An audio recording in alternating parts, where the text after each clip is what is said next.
Today we have Republican strategist Melanie Burkholder. She's joining us live along with the author of Talk Politics Without Arguing, Dino Scaros. Good to see everyone here. Thanks so much for Good joining morning. us. Hey, good morning to you. Let's chat about this. Governor DeSantis said speculation about a run for the Oval Office is, quote, just nonsense, but the polling might point to why that is. While a recent Morning Consult political intelligence poll shows this, that the governor gets an 83% approval rating among Florida Republicans there on your screen, as you just saw. The same poll shows a 48% approval rating among all Florida voters, a 6% drop from the previous poll. A possibility, Melanie, is he just hedging his bets? If the poll looked different, would he be saying something different? Well, I actually had the opportunity to meet Governor DeSantis a month or two ago when he was here in San Diego County, and he gave a speech relative to what they're doing in Florida regarding the COVID response. And his remarks were relative to Florida. They didn't have anything to do with a national platform of running for president or even vice president. So I think we take this man at his word and we go, 2024 is a long time from now. And if he decides to run as a vice president or as a running mate with President Trump, then we'll see how that plays out. But I do know his leadership style is much appreciated in Florida, and I think people in Florida would like to retain him there. Dino Scaros, your thoughts on it in the recent polling and his comments of calling it just nonsense?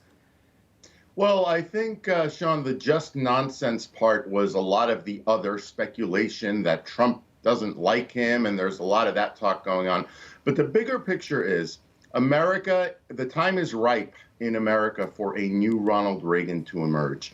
In 1980, the country had enough of Jimmy Carter's inept leadership in both domestic and foreign affairs. Not only did Americans elect Ronald Reagan, they did so in a massive landslide, reelected him by an even bigger landslide, ushered in Republican control of Congress for the first time in 40 years, and the Republicans won 3 presidential elections in a row. It was a major transformation in American politics. And now we should actually be grateful that Joe Biden is so inept, because the time is ripe for another Reagan now. That's what it would take. Enough is enough.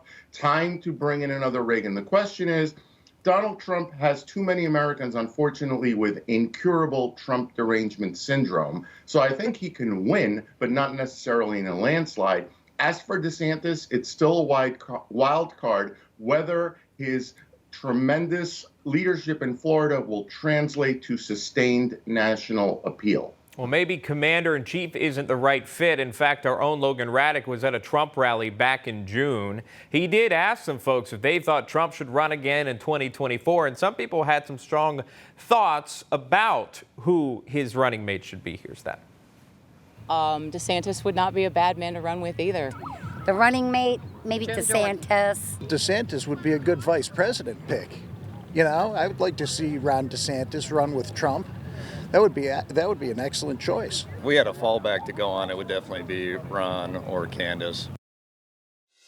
You know, Melody, it's interesting to hear, again, that obviously these are folks at a Trump rally. You know what kind of response they're going to give.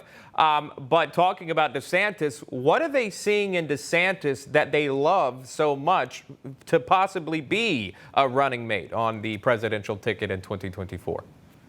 Well, Sean, I think it might just be the pushback over the national rhetoric of the COVID response and how he handled Florida wildly differently than most of the states like California, where I live, where the governor put in massive mandates and, masking issues and closing schools and basically locked down the economy. And people suffered at that. And in Florida, they thrived. So I think we saw a big difference in the COVID response. And that is true leadership. When you see something, you make a decision, and it might not be the decision that is the right one, but at least you've made a decision that is, what you're representing of people in Florida. And that's what he did.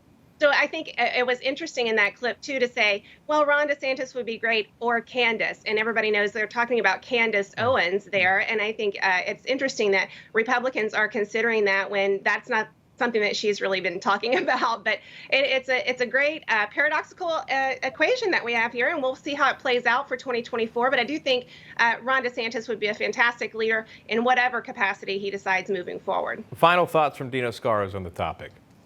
I think a Trump-DeSantis ticket is a very strong ticket, but it's basically doubling down on Trump. That ticket would be very effective if Joe Biden continues to be so inept. It's kind of like if your business is burglarized and you get a dog, you want to get a big German Shepherd because you want protection. You don't want warm and fuzzy. And so if the country continues to be on this downward trend, Trump DeSantis would be a dynamite ticket. All right, leave it right there. Melanie Burkholder, Dino Scars, thank you so much. Always great to see you here on this Wednesday. Thanks, Sean. You got it. Thank you.